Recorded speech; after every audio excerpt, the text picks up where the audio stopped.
It's a great honor and a privilege to introduce Leah Kriger. Your maiden name was Shlomovitz. Okay. And your family were those who were saved by Sugihara. Yes. So if you could tell us a little bit about the family history. Yes, so my father was born in Ganiec. It was a small, village, I guess, in Poland. When he was 9 years old, he had a twin brother, and they both very much were together all of their lives. They went to the Mir Yeshiva together. They were actually sent to yeshiva at a very young age because they lived in Ganiec. My grandfather, my father's father, was a Rav. But it was a small village. There was no yeshiva. There were they got a talmid to teach them. But from the way I hear it, the history, they were a bit wild, and the talmid couldn't control them.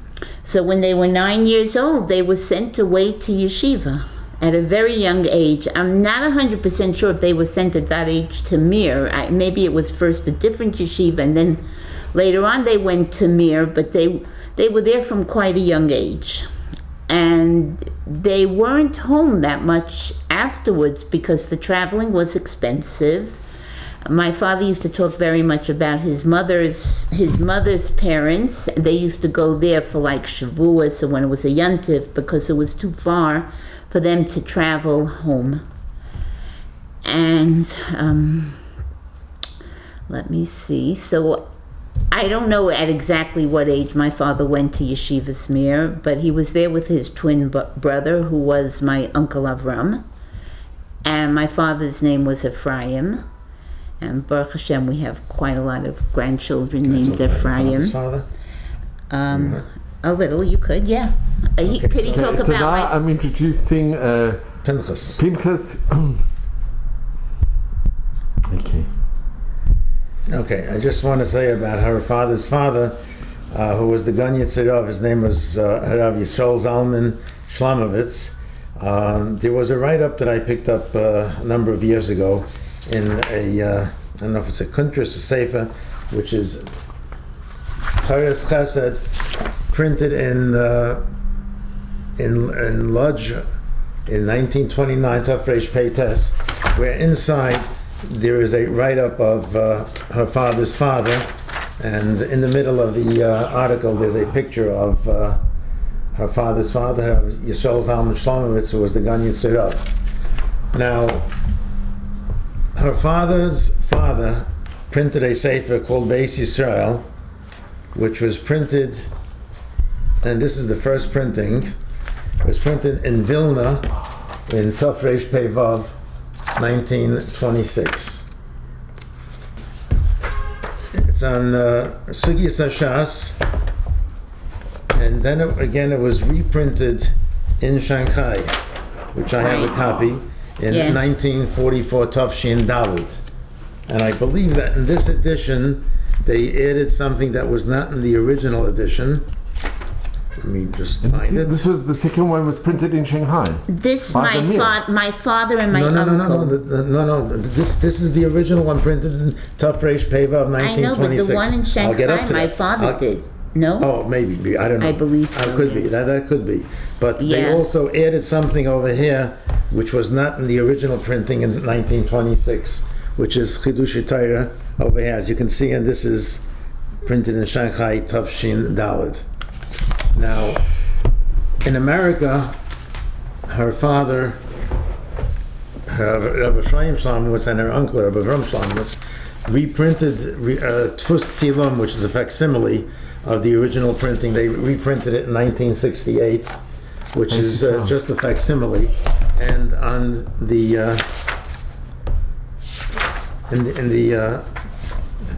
they dedicated a page to all the children that unfortunately were murdered. I mean, her father was one of 8 siblings, and the only 3 of them remained. Her father, her father's brother, twin brother Avram, and her father's sister, who was married to Rav Nosson Wachtweigel, the Mashgiach of Lakewood. And unfortunately, her father's father and the rest of the children were killed. So this is a page dedicated to their memory. And this is a reprinting of the original Sefer.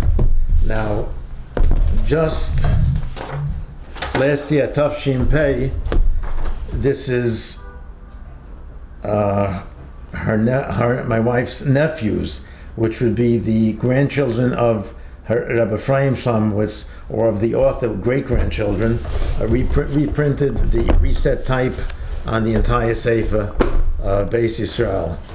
And this is the new edition printed in 2020, Tafshin Pei. Right. Those are my brother's children that did that.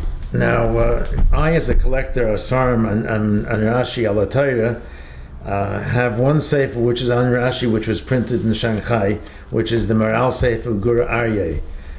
Actually, I have the original one, the first printing, which was printed in Prague, Shin Lamed Ches, which is 1578. But this one was printed in Shanghai. The paper is brittle, as it was printed in, let me see if it has a date, Tafshin Vav, Tafshin Vav. That's what it looks like, 1946. Here is the printing, and as you can see, the paper is brittle. It's actually, this is a reprint of which edition? I'll tell you in a minute.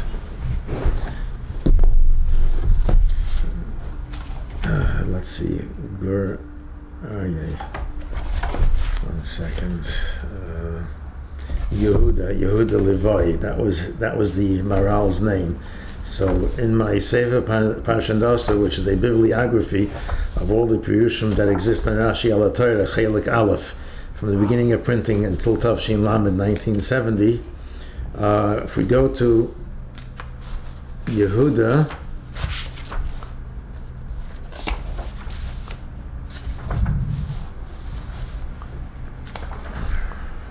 Levi. Okay, so the first printing is Prague, Shin Lamed Ches.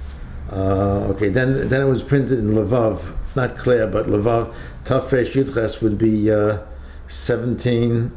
Wait, let's see, 1818, and I believe, yes, this is a reprint.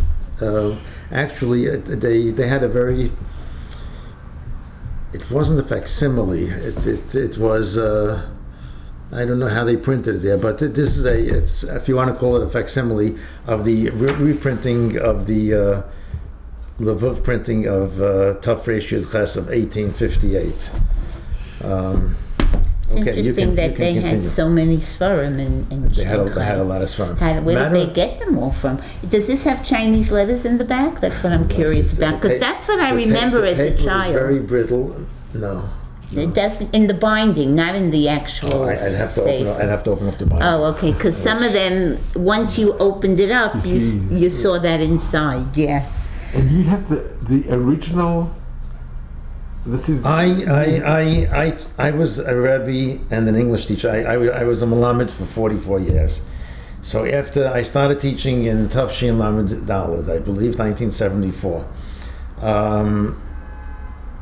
As a Melamed, I taught Chumash Rashi, and the first, and I used to teach the same parashas, Chayisara through Vayechi, and then I would tell them in the afternoon the story of the parashas Hashavua. So for my own knowledge, I wanted to do a little bit more. So I used to learn twice a week with a friend of mine who taught a parallel class. We used to learn Medrash Rabbah. But then afterwards, after teaching 10 years, I wanted to delve more into Pirushim and Rashi al Torah. So that's when in Tafshin Mem Daled I started looking for Pirushim and Rashi al Torah. And as time went by, I saw that I was able to pick up an old Sefer that was printed in the 1700s for $50, $100. So that's how that began. And it must give you a lot of nachas to see the original of your grandfather's Sefer. It's just unbelievable. I guess so. It's interesting. It's incredible. So what do you remember of your father telling you about how he was saved? He used to talk about Shanghai a lot. I remember by the Shabbos table, he would just tell us stories. He didn't talk much about the loss of his family. I guess that was very painful, and we were small children, so he used to tell us interesting stories about Shanghai and what happened there. And for example, it was hot, but they used to drink hot drinks. I don't know why. The theory was that if it's hot outside and you drink a hot drink, you'll cool off. But I do remember he used to talk a lot about the heat in Shanghai. And my brother, I spoke to my brother, he remembers that when the bus would stop, you had to hold on to your hat because otherwise someone would steal the hat. And he would tell us stories like that were interesting. And, you know, I guess, I don't know if the word is fun, but, you know, a little bit lighter. I guess that's how it was in those days. My father wasn't one to talk a lot about sad things to the kids. Did he speak about Sugihara or so he the Dutch consul Zwartendijk? He didn't talk a lot about Sugihara, but of course I knew the name, and he definitely spoke about how they got visas. We all knew that story. How did they get visas? So I didn't remember the details, but I asked my brother, and my brother told me from what he knows, because originally there was someone in the yeshiva, Zupnik, and he went and he got visas. It was Moshe Zupnik. Moshe Zupnik for almost everybody. But then the situation got very dangerous, so he had to leave. He I guess he left. I don't know exactly where he went to, but he left. Where were they, in Kovna? Or he left. So so then my father was there with my uncle, and they did not have visas. And for what I understand, my father actually paid somebody to go to, because they knew you had to go to Sugihara. He paid this person, whoever it was, to get, and I think, I'm not sure if he got all 30 visas, but he got visas for himself and his brother and for some other people that were missing visas. And so then they got those visas. And when my father was much older, I never heard this as a child, but he expressed very deep regret that because he had two other brothers there, that he didn't get visas for them. But it was kind of like this yeshiva went like, you know, everybody stayed with their yeshiva. So I don't know. I don't really know if my father was able to get them visas and he didn't, or it was just a feeling that, you know, just because he survived and they didn't, maybe he just... Were they at other yeshivas, the two other brothers? Yeah, so they were in with Baranovich, I think. I wrote it down, 1 minute. They, wait, could you shut it off for a second? No, it's all good. Okay, yeah, so the two brothers, they unfortunately died during the war. They were in Baranovich. Baranovich, and with Rav Elchanan Wassman. And Rav Elchanan Wassman actually came back from America to join his yeshiva. And my grandmother, she never stopped talking about it because she met him. And she said there were two such chashav yidden, and because my grandparents were in Brighton Beach. My grandfather was a Rav in Brighton Beach. And she said they came That's your mother's father. My mother's mother said that they came to collect money in America, and such chashav, and I guess, I don't know facts, but my grandfather was a Rav, so maybe they stopped there, and they came to collect money, and they were such nice, wonderful Rabbanim, and then they got killed afterwards. So she met Reb Elchanan when he came to America. Could be. You know, I don't want to 100% vouch for that story, but I remember hearing that from my grandmother. Did your father ever speak about the train ride from... all the time. The fast to Vladivostok, from Moscow to Vladivostok? Yes, it was it was a very fast train. That's what he told us. And it was a very long train ride. It's like nearly 2 weeks. Yeah, they were on the train for a long time, but I don't know a lot of details about the train ride. And Japan, did he speak about Japan at all? Yeah, he said they were very good to them in Japan. They came to Japan, but they weren't happy. They didn't know what to do with them because I guess they came to Japan and they welcomed them and they treated them very nicely. He always talked very favorably about the Japanese. But then they were under a lot of pressure what to do with the Jews, because remember, Japan was allied with the Nazis, so this was a problem for them. So from my understanding from my father is that the Japanese themselves were not anti-Semitic, but they were under a lot of pressure from the Nazis. So eventually Shanghai was an open city, and I believe it was at that Japan was, so they sent them to Shanghai. And actually the conditions in Japan, from what I understand, were better than what it was in Shanghai. In Shanghai it was more difficult. And did your Abba speak about the original Mir, learning in the original Mir? Oh, Back no. in Lithuania? You know, that's an interesting question. Didn't talk a lot about that. All I know about the Mir is, I don't know how, it was hard times, but I know that he always used to say his whole life that the learning in Shanghai was better than anywhere else, because all they did was focus on the learning. There was nothing else in their life. And they learned from day to night, a whole day. In fact, there's this famous story, my father, they were supposed to go home to, there's two versions of the story, so I don't know which one is correct. Either they were in yeshiva and they were supposed to go home, but they said, no, let's stay. But they said, no, let's stay and learn a little longer.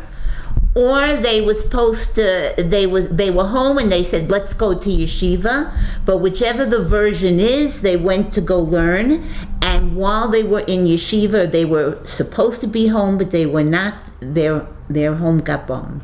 The apartment that the place that they were staying was bombed, because at the end of the war, the Americans bombed Shanghai. It was bombed.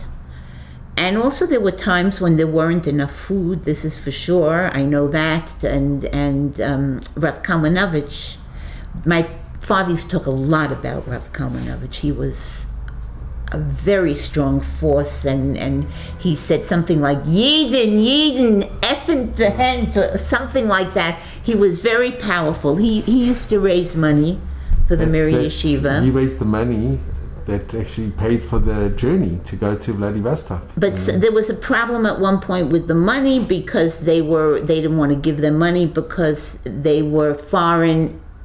It was wartime. They were foreign entities. Yeah. So there were times when there were delays, and there would. I don't think they never had anything to eat, but there were times when it was very b'tzimtzum. You know, they had little to eat. And my father came back. My father was 6 feet tall, and from what my mother says, I don't know, I wasn't there, I wasn't born yet, but she said he weighed 129 pounds. Wow. And when he came to the US, they gave him vitamins, you know, shots to make him stronger. What you said about the learning, yeah. So I heard, and because you knew Reb Chaim Shmulevitz, they said that the learning in Shanghai for the Mir was the highest, the most unbelievable. It was, and my brother told me this just today. He said that when they came from Japan to Shanghai, they came by boat, and a lot of the boys came. They weren't feeling well. I don't know to what extent. And Rav Chatzkel got up and he said, "It's Elul." And he pulled the yeshiva together. My father always used to talk about Rav Chatzkel when he used to say, Elul, like the ground would shake. And there was such so he was very strong also, and he pulled them together, and they were one big family in Shanghai. They didn't know what happened to at that point in the war. They had no clue what happened to the rest of their families. And they were like family to each other, and that remained till the end of my father's days. The Aldemir, they all went to each other's simchas. They helped each other. They were unbelievable, very devoted. Can I just ask, because when you used to hear Reb Chaim Shmulevitz's droshes or his shirim, did he speak about Shanghai and the learning? Never. Reb Chaim was fully immersed in Torah and nothing else but Torah. But did he schmooze about it ever? Or? Never. He would give a shmuz Sunday night at the end of second Seder. He'd give a shir klali Thursday night at the end of second Seder. I'll tell you one, and then he'd give many vaden during the week in his house. Friday night after I believe it was after Kabbalah Shabbos. It was before Ma'ariv. He'd give a shmuz in his house for half an hour, 45 minutes. Then he'd go back into Beis Medrash and daven Ma'ariv. But no, he never spoke about Mir. I mean, not openly in the yeshiva. I mean, maybe privately. Maybe that I don't know. Wow. But I tell you, he was. A matter of fact, his Edom was Rab Nachman Patzovitz. In my days, I came of Tavshin Chav Ches, which was August of 1968. The entire yeshiva that existed was approximately 250 Bachrim and Youngelite. There were two shiurim, Reb Aryeh Finkel, who was a son of Chazab, Chaim Zev Finkel, and he gave the first year, and Reb Nachman Patzovitz gave the next year. So the winter of Tavshin Chav Tes, I went to Reb Aryeh Finkel shir.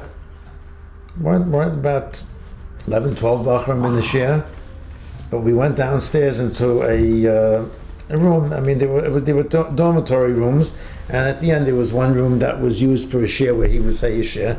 No heat. You opened your mouth, smoke came out of it from the coldness. And the second shir was Reb Nachum. Reb Nachum would say a blot shir every day, and Sunday at the end of first Seder he would say a shir klali.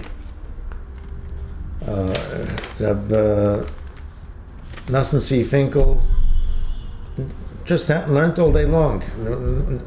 Was not involved in any monetary matters in the yeshiva or anything. His shver, who was officially the Rosh Yeshiva, Rav Benish Finkel, that was all that was his headache, and all that lied upon him.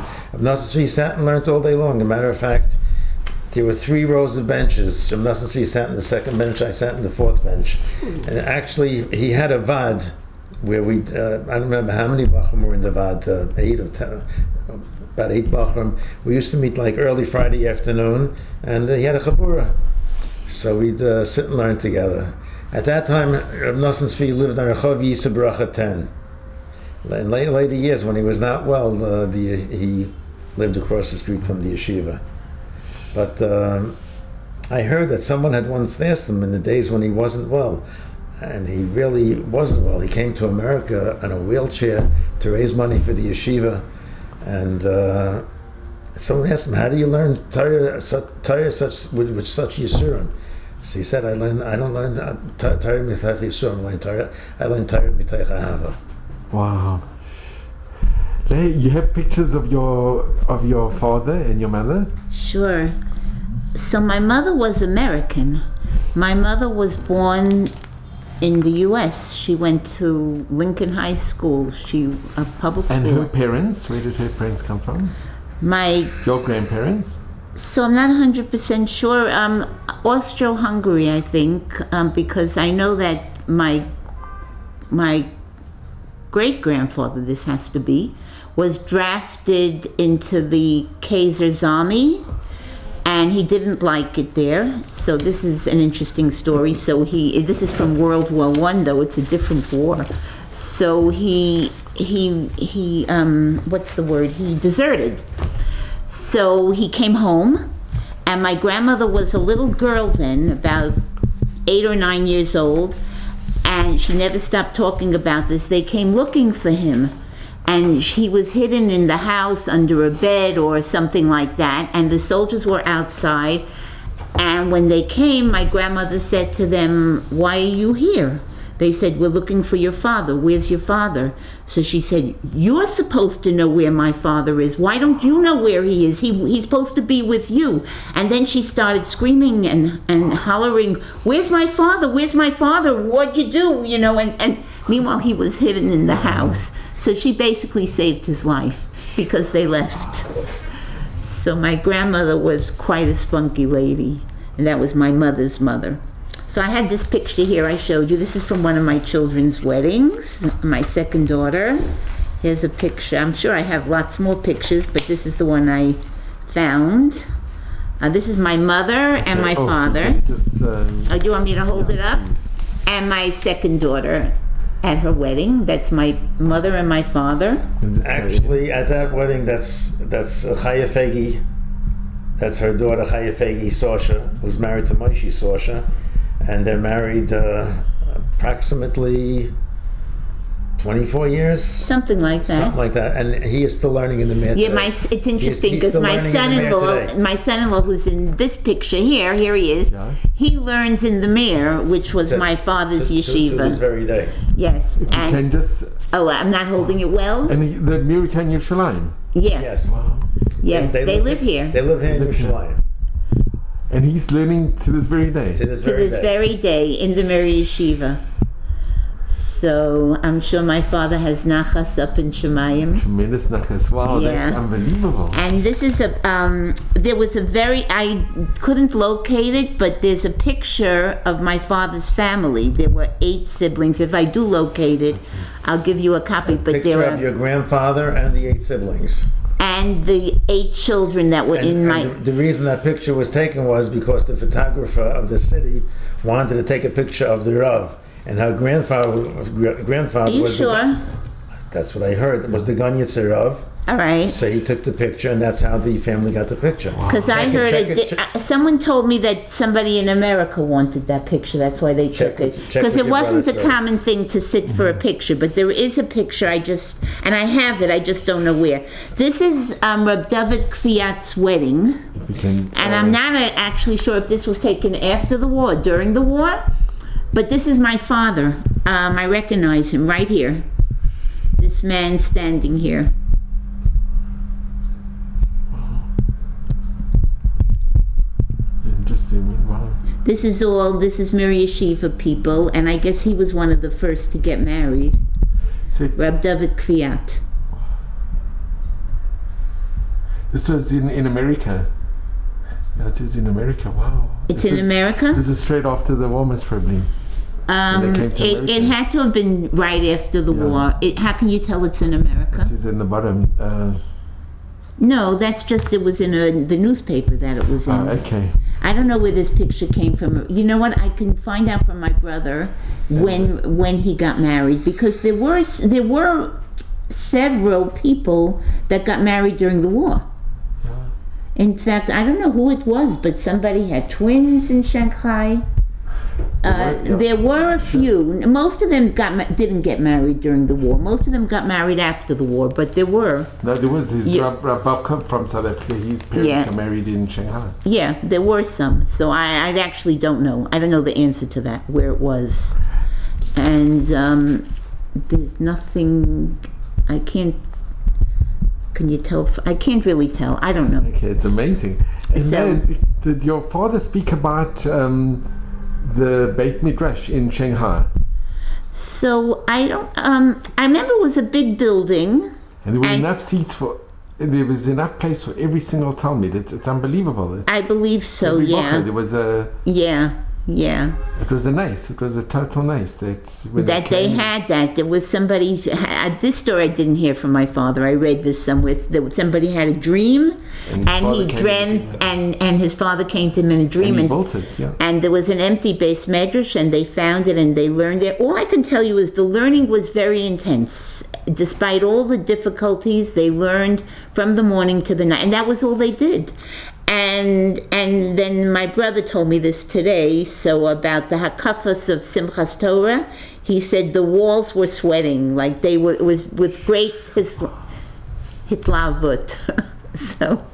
So it was, it's so interesting because my father actually, all in all, the memories of the war were terrible, but the memories of Shanghai were not. He usually was happy when he spoke about Shanghai, There was one story about there was a boy that was very, very sick, and the Rav Chaskel davened for him, and then he got better. And I think Rav Chaskel was almost like a father to them in many ways. He was, of course, they looked up to him tremendously. Wow. And did he speak about the Amshana Rebbe or other Rabbanim? not so much. I don't remember that. Could be he did. I don't remember. And Leah, did he speak about when they found out that their family, because it must have been very hard, they didn't know, they were cut off, and they had no idea. He didn't when I was young. As I said, when I was young, later on, I heard he was talking about Rav Chaim, my father's good friend, Rav Chaim. Now I'm not remembering the last name, but it's at the tip of my mind. Rav Chaim, whatever, and he was the lucky one. Why was he lucky? Because he was an orphan before the war. That's what he said. So that was kind of like gallows humor. So Rav Chaim Przhansky, he was such a nice man. So he was one of my father's very good friends, and I remember hearing that he was lucky because he was an orphan. So from that I was able to deduce that the ones that heard about the loss of their family, it was very hard for them. And they didn't exactly know when the yard site was, but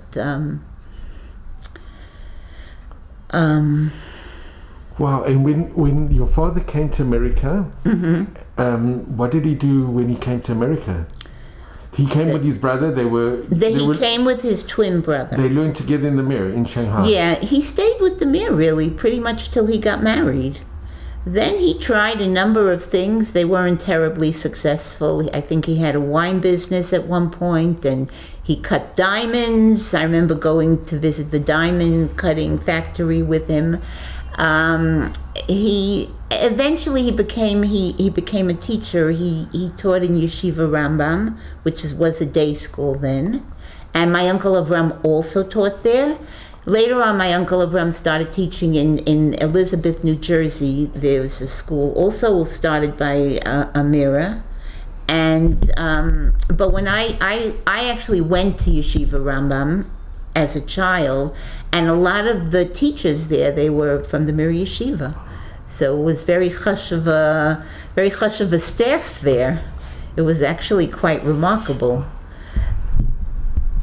And a lot of your father's friends through the years must have been Bochim that were in Shanghai with him. Oh, sure. They kept such a close kesher all the years. They helped each other.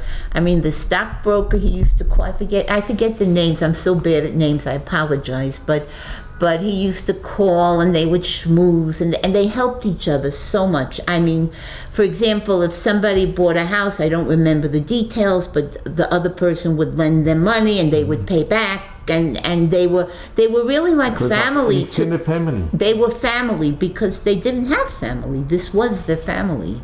A lot of them were alone, and the learning was always very. My father actually, we lived in Flatbush, which was near the Mir Yeshiva of Flatbush. So my father, his whole life until he was very old and couldn't anymore, he used to walk. It was between 10 and 15 minutes, I would say. And he davened in the Mir Yeshiva. But when my father davened in the Mir Yeshiva, I'm not talking just Shacharis. Shacharis, Mincha, Ma'ariv, always exactly on time. And then later on, when he stopped teaching, he would learn his whole life, have Siddharim. And that was his life. His life was Torah and learning, and always had a tremendous chashivas for Torah. And when your father, he saw the emergence of the America in Yerushalayim, and how just from 250 Bochrim that Pinchas you were at originally in the 60s to the greatest. Now that's actually interesting. Did my father ever talk about that? I don't remember. My father,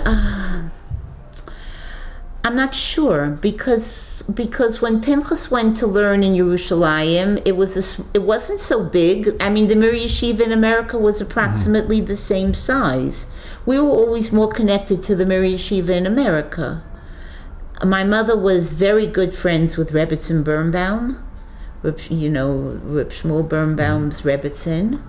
They were very close. And your father must have been close with Kalmanovitz, Rabbi Kalmanovitz. Yeah, I guess. I don't really know so much, but they, I suppose so. Yeah, and I'm trying to think. Did he talk? He didn't talk so much about the Mir Yeshiva in Yerushalayim, so much, except that Rav Chaskel left to go to Yerushalayim, and that was a big loss, I think, for the people here in America. That he did talk about when he made the decision to go.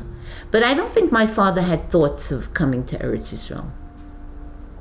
He used to come visit here quite a lot because I have a brother living here. So they used to come visit. And when he came to visit, did he visit the Mir? I'm sure he did. I'm sure he did. I mean, when I was, when I was growing up, they didn't come very often. I think that when I was in high school, it was the first time my parents went together. People didn't go as much then, and I suppose financially it wasn't always possible. And they came when I was in high school. They were here for 3 weeks. So I'm sure he went to the Mir. I can't imagine that he didn't. People didn't fly so much then. Yeah, I know. I came in August of '68 of Tafshin Chav Ches. I stayed straight 3 years minus 2 weeks. I went home of Tafshin Lamed Aleph. And I'm sure you hardly ever phoned. It was so expensive. I spoke to my father twice in those 3 years. Once he called me. Once I wanted to call him. I had to go to the Doa Rashi, the main post office on Rehov Yafo, stand in line, and you went into this big booth. Cost then $4 a minute, and I spoke for 2 minutes. But we used to write letters every week. No emails. Right, those blue letters. Areograms. Yeah, I remember. And then when you look back on the whole miracle with Sugihara and the whole visa story, I'll just show a picture of Sugihara. The way I think of it always in my life, in my mind. Remember, when I heard all this, I was small. I was a little girl. Can you just show but us I think of the Holocaust as being very black and dark and scary and very terrible. And Sugihara, he's like a light. A beacon of light. A beacon of light in the middle of all that darkness. That's how I look at it. Like how a person could be such a tzaddik, and remember, those were dangerous times. He took a tremendous risk. I mean, we know that he lost his money, but for all we know, it could have been more scary than that. We don't know what he was risking, and it's... He went against his government. Sure, and it was wartime. And it just, somehow, it gives you hope. It gives you hope in humanity, that there could be such a good person in such dark times. I think that's such a beautiful message. Yeah. Yeah. So I just want to thank you both. I want to add a couple of things. Sure. Leah's grandfather, her father's father, the Gan Yitzharav, had written a big chibur on Masechta Gittin, which was at the printer when the war broke out, and unfortunately it didn't survive. So there is no copy of it. But he wrote. He wrote a big chibur on Masechta Gittin.